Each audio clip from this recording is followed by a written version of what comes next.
You know that feeling right around like Thursday afternoon Oh, yeah. where you look at your calendar and you look at your inbox and this wave of just pure, unadulterated exhaustion washes over you. That's the worst. It really is. It's that constant nagging pressure that you need to be chasing down the next lead or, hunting for the next client. Like you have to manufacture some kind of visible success before the clock runs out. Right. You just feel like if you start moving for even a single second, the whole machine is going to grind to a permanent halt. It is an incredibly common feeling for anyone operating in today's economy. Mm.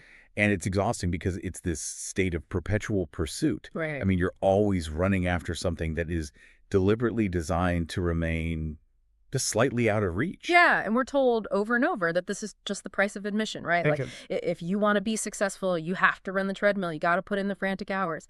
But today, we're going to look at a piece of source material that, well, it completely shatters that baseline assumption. It really does. It flips it on its head. It's this short but profoundly disruptive excerpt titled Bees Don't Chase-Flowers.pdf. And the mission for our deep dive today is to explore a radical paradigm shift for agents, for professionals, freelancers, really anyone who feels completely trapped in the hustle. Yeah. We're going to talk about moving away from this model of endless, frantic pursuit and toward a model of rooted attraction. Okay, let's unpack this. Because to understand the solution, we first have to look at the biological reality of the system that we're currently trapped in. Right. We have to talk about the worker bee. The worker bee. It's a fascinating and, frankly, a somewhat tragic place to start. Yeah. The text points out a biological fact that really sets the stage for this entire philosophy, and that is that a worker bee only lives for about 6 weeks. 6 weeks. That is its entire lifespan. When you frame it like that, I mean, the frantic behavior of a bee suddenly makes complete biological sense. Right, because in those 6 weeks, that single bee is going to visit thousands upon thousands of flowers. The text describes the entire shape of its existence as a loop. It's just fly, land, take what it can, fly again. It's relentless. It does this relentlessly from the absolute moment it can fly until those 6 weeks run out. And here is the kicker from the source material. Nobody has to motivate a worker bee to work harder, No. The hive doesn't have like a manager demanding more output. Urgency is literally built into its lifespan. Yeah, it has no choice. Exactly. It doesn't have a choice but to be frantic because it is physically running out of time. It is completely driven by a rapidly shrinking clock. And this is where the author draws a direct, unsparing parallel to the professional world. This part hit hard. It really did. Yeah. The author states that if we take a hard look at modern business, this is the exact model the industry has handed down to professionals. Visit more flowers, see more people. Make the calls, knock on the doors, fill the diary before the quarter ends or before the year ends, or, and the text puts this chillingly, before your usefulness runs out. Yeah. The system encourages a cycle of 6 weeks, just forever renewing, forever running down. Organizations often measure a purser's worth entirely in sheer activity. Okay, but let me push back on this, just on behalf of everyone listening who is out there grinding every single day. What? Wait, isn't modern hustle culture literally built on being the busiest bee? I mean, we've been trained from day one to believe that pure activity equals productivity. Right. Like that the person who makes the most calls wins, the person who sends the most emails closes the most deals. How can you just abandon the hustle when the entire corporate and entrepreneurial system seems to explicitly reward the people who never ever stop flying? What's fascinating here is how the source material flips that exact assumption on its head. How so? The author points out that the bee's urgency was never actually a virtue. Right. We've culturally coded it as a virtue. We praise the busy bee, we give awards for the highest volume of outreach. But biologically, it's just the shape of a tragically short life. So what we're out here calling hustle is actually just survival panic. That is a great way to put it. It is survival panic.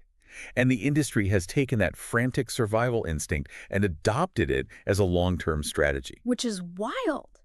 Think about the implications of that. When you measure your entire professional worth in sheer activity like flowers visited, doors knocked, hours logged, you are essentially creating an agent or a professional who is constantly racing against a shrinking clock. Yeah. You are competing with every other bee for the exact same patch of flowers using the exact same frantic methodology. And the text says that this leads inevitably to burnout. But it frames it differently than I've heard before. Oh, absolutely. It says you burn out exactly the way a 6-week life is built to burn out. Like, it was never going to end any other way. That is such a heavy realization for you to sit with as a listener. Like, if you build your career on a model that is designed to run out of time, you really shouldn't be surprised when you run out of energy. It's a mathematically unsustainable loop, which leads the author to ask a brilliantly simple yet totally disruptive question. Yeah.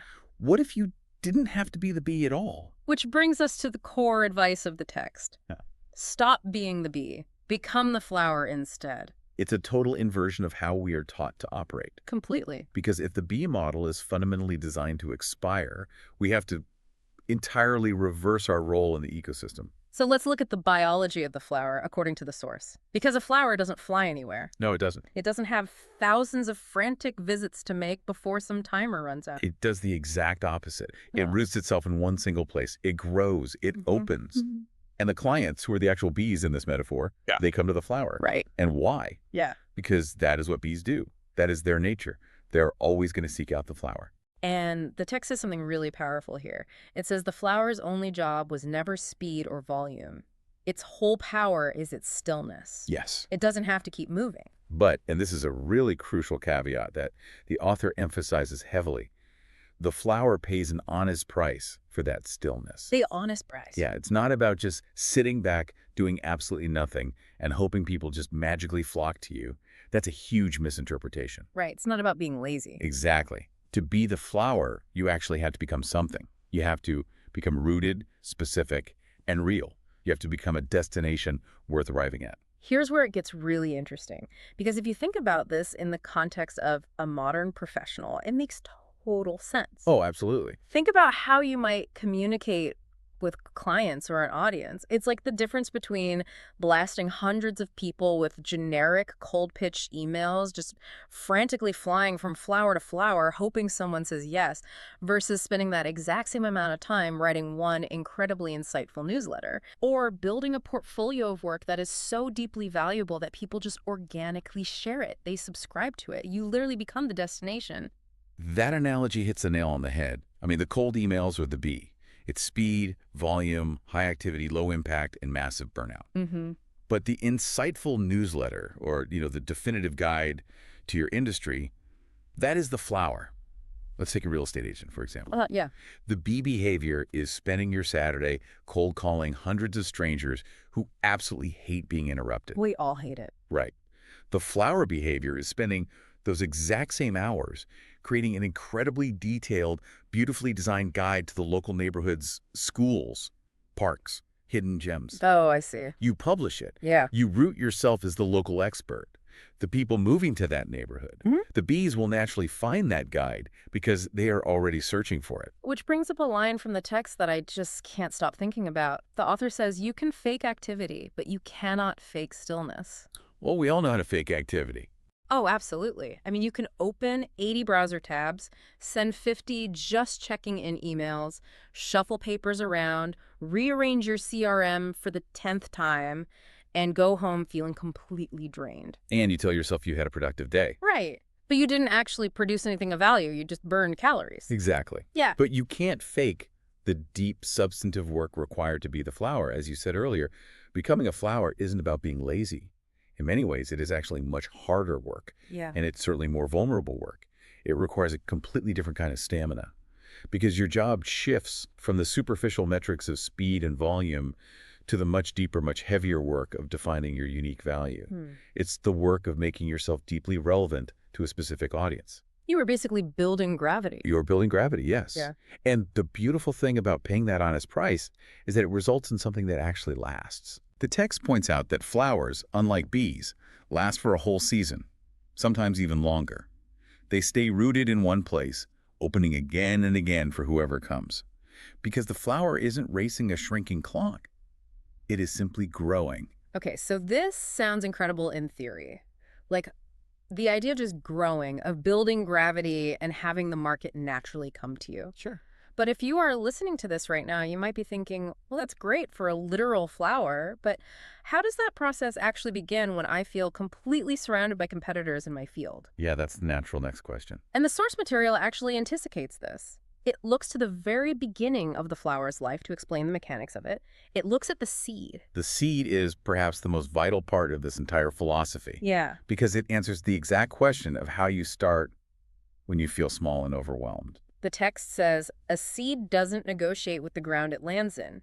It doesn't check the soil for a competitive advantage. No, it doesn't. It doesn't ask permission from the terrain. It just grows. The author notes that a seed will grow through packed earth, it'll grow through concrete if it has to. And why does it do that? Because growing is its identity. Right. It is what it is. Growing is not a strategy, it's running. That phrase right there, not a strategy, it's running, implies that nothing in the terrain can actually outcompete a seed, because the seed was never competing in the first place. Exactly. It was only ever becoming what it already was. Which leads to what I would honestly call the golden rule of this entire document. You cannot outcompete nature. You can only stop interrupting it long enough to let it do what it already knows how to do. It's a profound thought. But wait, separate core value from external variables sounds great in a textbook, but let's be real for a second. Okay. If my direct competitor just dropped their prices by 20% or they just launched some massive new ad campaign, I have to react, right? Right. I mean, I can't just sit in the dirt and ignore them. How does a seed deal with a market shift like that? This raises an important question, and it's the natural friction point when you try to apply this philosophy to the real world. Yeah. The source isn't saying that you pretend your competitors don't exist, Yeah. but it is demanding that you fundamentally separate your core value from external variables. Let me pause you there because I want to make sure I understand how that actually works for the listener. Sure. If they drop their price, how do I not react? Okay, if your competitor drops their price by 20%, and your immediate reaction is to panic, drop your prices by 20% and try to undercut them, what just happened? I guess I became the bee again. You abandoned your roots and you became a bee again. Wow, yeah. You are frantic. You are mimicking their strategy instead of trusting your own value. And more importantly, according to this text, you are interrupting your own natural growth. You're getting in your own way. You are. Yeah. True. Unstoppable growth doesn't come from running a superficial competitive strategy based on what someone else is doing. Yeah. Let's say you provide a premium, highly personalized service. That is your seed identity. If a budget competitor drops their price, that has nothing to do with your premium service. Right. It's irrelevant. The seed doesn't care what the concrete is doing. The seed just knows how to be a seed. It pushes upward. Okay, I see. To apply this practically, when that competitor drops their price, instead of reacting, you take that energy and you double down on making your premium service even better. You spend your afternoon refining your client onboarding process or creating a more beautiful deliverable. You grow your specific, unique value. So you aren't fighting the concrete. You aren't fighting the competitor's price drop. No. You are just being so relentlessly yourself, your professional self, your unique skill set, that the concrete eventually has to give way. Because, as the author skates, the seed was never competing. It was only becoming. Wow. When you stop interrupting your own deep work with the anxiety of constant comparison, you actually allow your natural gravity to develop. Which brings us to the reality of what this looks like in the day-to-day. Yeah. Moving from the philosophical beauty of seeds and flowers down to the pavement of our actual careers, the invitation in the text is incredibly direct. Stop flying. Start rooting. It is a simple instruction, but it requires a massive behavioral shift. For sure. It means letting the clients come to you because it's their nature to seek out value, not because you artificially manufactured some frenzied interaction. But the author is also very careful to ground this in reality at the very end of the excerpt. Yes, they are. They explicitly warn that the phrase, just be yourself, is lovely advice that helps absolutely nobody. I appreciated that inclusion so much. Yeah. Just be yourself is a total platitude. Yeah. It's passive. It implies you don't have to do any work. Yeah. That your mere existence is somehow enough to draw a crowd. Right. It's what you write in a high school yearbook. It doesn't help you build a sustainable business. Exactly. To be useful, to actually survive as the flower, we must get highly specific about what becoming rather than chasing actually requires. Like, what does it actually mean to build roots? Right. And the author teases this as the subject for a future installment, acknowledging that the actual mechanics of becoming demand serious, specific work. Let's talk about what that specific work might look like based on everything we've uncovered. Because the shift from chasing to becoming is mostly a psychological battle, isn't it? It really is. It's about changing what you value on a Tuesday morning. It is entirely a psychological shift in how you measure a day's worth. If you are going to stop flying, you have to build systems that attract. Right? You have to carve out protected time to build permanent assets. Mm. Maybe it means setting aside 2 hours every morning where your phone is in another room. Terrifying. It is. But you are writing, or you are designing a new framework for your clients, or you're studying a complex topic in your field so you can distill it for your audience. That is rooting. And that is terrifying for a lot of people because during those 2 hours, you aren't getting the cheap dopamine hits of checking off 50 tiny, meaningless tasks. No, you're not. Nobody is patting you on the back for sitting quietly and thinking deeply. Which is why the B model is actually safer in a psychological sense. Oh, interesting. How so? Well, if you are a busy bee and you fail to hit your goals, you can always point to your exhaustion as an excuse. Oh, wow. You can say, look how many calls I made. Look how many miles I flew. It's not my fault the market is bad. Right, I did the work. Exactly. But if you decide to be the flower and you put your deep, authentic value out into the world and nobody comes now, well, that feels like a rejection of who you fundamentally are. That is heavy. It requires immense courage to stop performing the act of being busy. So what does this all mean? For you, the person listening to this right now, juggling deadlines and feeling the pressure to constantly hunt. Yeah. It means you should feel an immense sense of relief, but also a call to a different kind of challenge. You can let go of the guilt that you aren't hustling hard enough. Let it go. Your life, your career, your creative output, none of it has to take the shape of a 6-week frantic lifespan. You do not have to be the worker bee, endlessly racing the clock before your usefulness runs out. If we connect this to the bigger picture, the ultimate takeaway here is a redefinition of work itself. Right. Shedding the anxiety of chasing doesn't mean you are suddenly doing less work. As we discussed, you will often be doing harder, deeper, more confronting work. But you are transferring your energy. You are taking all the physical and emotional calories you used to burn on frantic travel, on anxiety, on mimicking competitors, on speed and volume. And you redirect it. Yes, Yeah. you redirect all of that raw energy into deep, authentic, localized growth. You are trading the exhausting panic of the hunt for the quiet, undeniable power of gravity. You are doing the hard work of becoming something worth arriving at. And when you do that, the bees will find you, because it is in their nature to do so. Well, we want to thank you for joining us on this deep dive today and for taking the time to rethink your own professional ecosystem. It is not an easy thing to look at the way you've been operating, the way you've been taught to survive, and decide to change your very nature. No, it's not. But as we leave you today, I want to leave you with a final thought to mull over. Something to consider as you log back into your email or look at your calendar. It's a reality of making the shift that isn't explicitly detailed in the text, but it's the inevitable next step. Right. If you make the brave choice today to stop flying, if you decide to put down the phone, stop the frantic hustle, ignore the competitor dropping their prices, and start rooting them, there is an inevitable quiet gap of time. Yeah. There is a period where you are just a seed buried beneath the soil. It's the time before you actually bloom, and it is the agonizing time before that first bee finally arrives. The waiting. The waiting. So the question I want you to explore on your own is this. How do you hold your nerve in that dark, quiet period? How do you trust that your roots are actually growing? How do you maintain your belief in your core value, even when it looks to the rest of the world like you've stopped moving entirely? That's the real test. It really is. Something to think about the next time you feel the urge to just start flying again to cure your own anxiety. Until next time, keep growing. Take care of yourself out there.